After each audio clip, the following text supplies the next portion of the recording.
Sveiki visi, mano vardas Laimonas, esu iš Kauno Detalių ir šiandien atvykome dar į vieną Kauno miesto rajoną, tai yra Gryčiupis. Ir Gryčiupio rajone parodysiu šito rajono įžymybės, žmonių gyvenamasias vietas, na ir paminklus, aišku, kas be ko Kauno mieste jų tikrai nemažai ir kiekvienais metais vis daugėja.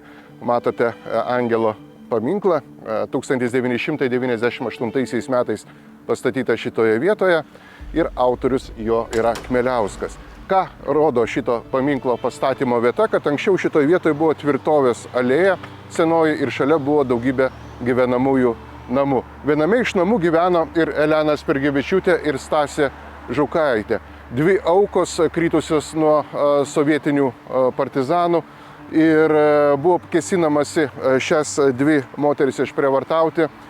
Elenai Spirgevičiūtei tuo metu buvo 20 metų ir vienas iš tų nusikaltėlių partizanų buvo ir garsusis Čeponis, kur Šančių gimnazija buvusi sovietų laikais pavadinta jo vardu. Abidvi nužudytos šitam name, tik tais Elena Spirgevičiūtė bandoma šiuo metu katalikų bažnyčios paskelbti palaimintąją ir galbūt ateityje turėsime dar vieną šventąją. Angelas tą simbolizuoja vietą, o aš parodysiu šiandieną dar prie Antano Paduviečio bažnyčios esantį ir jos palaidojimą.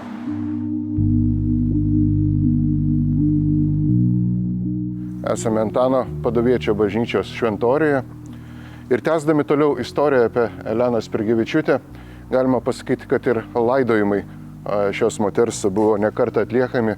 Pirmiausia, palaidota senose Kauno kapinėse, Ramybės parke su didžiulėmis iškilmėmis, na, o vėliau, kada kapinės uždarė, perkelta į Eigulių kapinės. Ir tik tai 2021 metais pati bažnyčia ima globoti būsimąją Dievo tarnaitę kankinę palaimintoją ir 2021 metais jinai perlaidota čia bažnyčios šventoriuje, bažnyčios, kuri veda būtent tą bylą į šventosios titulą. Tai vat matome gražų kapą esantį prie Švento Antano Paduviečio bažnyčios, dar vieno tokio įdomaus objekto, kuris, kaip pasakoja istorija, pastatytas per pusę metų. 1936 metais pavasarį pradedami darbai. Įdomu tai, kad projekto autorius šios bažnyčios yra taipogi Antanas, su pavardė Bisrickas. Jisai padarė šitą projektą, na ir vėliau kaip ir greitai iki pat metų pabaigos buvo viskas išmūryta, pastatyta ir iki šių dienų tarnauja be didelių problemų.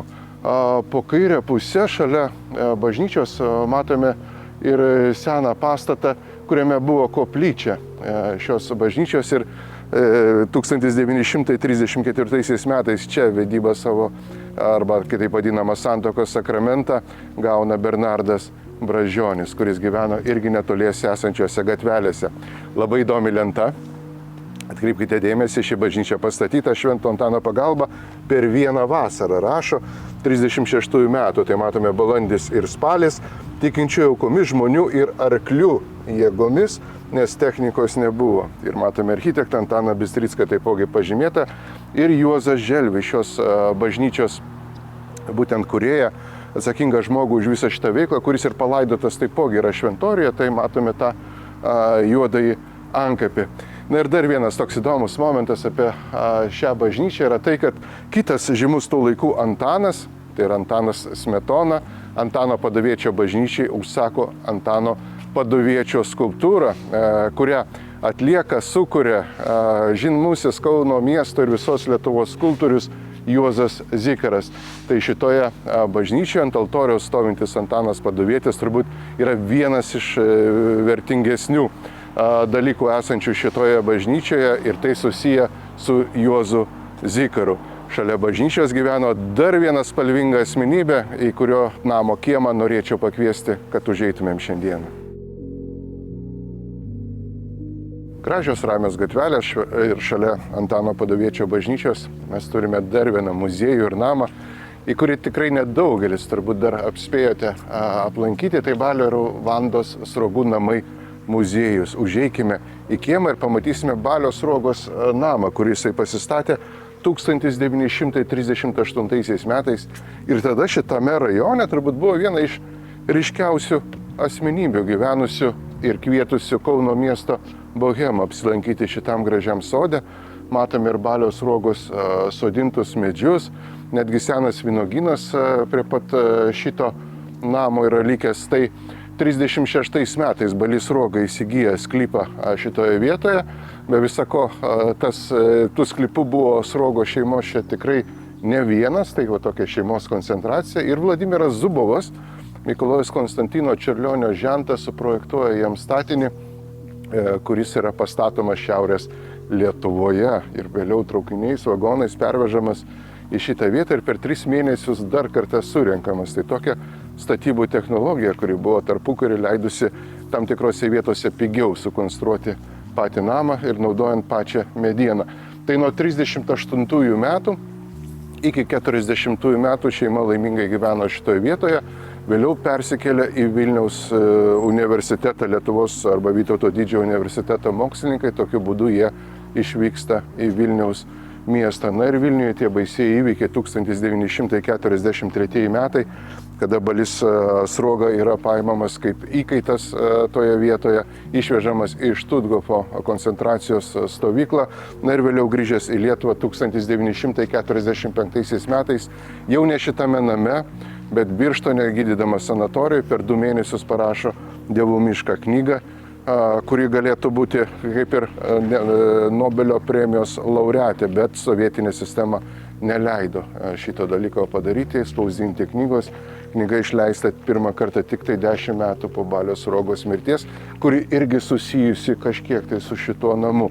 1947 metais Balys Sruoga vasaroja šitoje vietoje, dažnai atvažinėja, o spalio mėnesį pasakojama važiavo iš šitų namų į Vilnių atvirame sunkvežimėje, kuriame sunkiai peršalo ir sveikatos neturėdamas miršta. Tai 47 metai paskutinis laikotarpis, kada žymusis rašytojas, dramaturgas lankėsi ir gyveno šitame name. Tokios istorijos iš Gryčipio. Dar liko viena įdomi detalė esanti šitam rajone, kurią palikome pabaigai.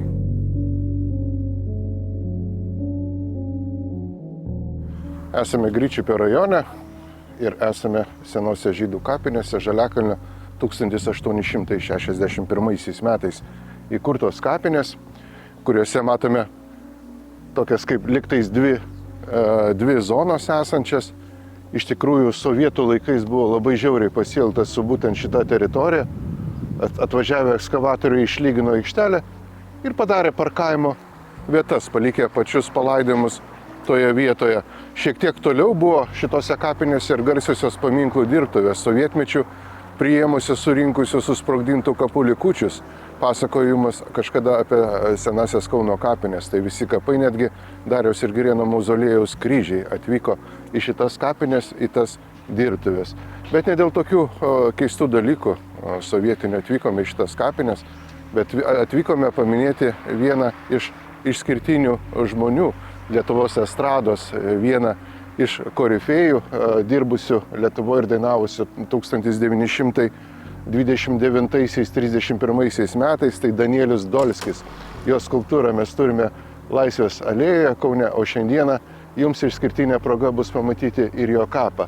31 metais dainininkas po vieno koncerto spalio mėnesį, pasakojom, išgeria taurę šalto gėrimo ir to užteko, kad būtų plaučių uždegimas ir susirgęs greitai miršta. Tai Danielius Dolskis, žymusis Rugiagėlių, Palangos jūroje nuskendo mano meilė ir kitų lietuviškų hitų atlikėjas 31 metais miršta Kaune ir palaidotas šitose kapinėse. Keliaujame pasižiūrėti jo kapą.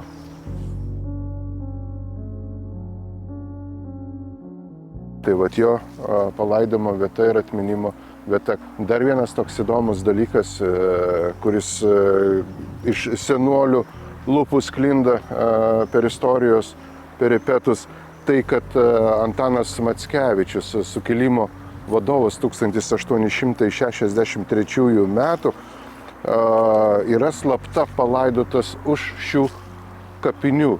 Žinome, kad Ožeškienės gatvėje stovi paminklas Kaune skirtas žymiam kunigui, sukilimo vadovui, jo nužudymo vietoj.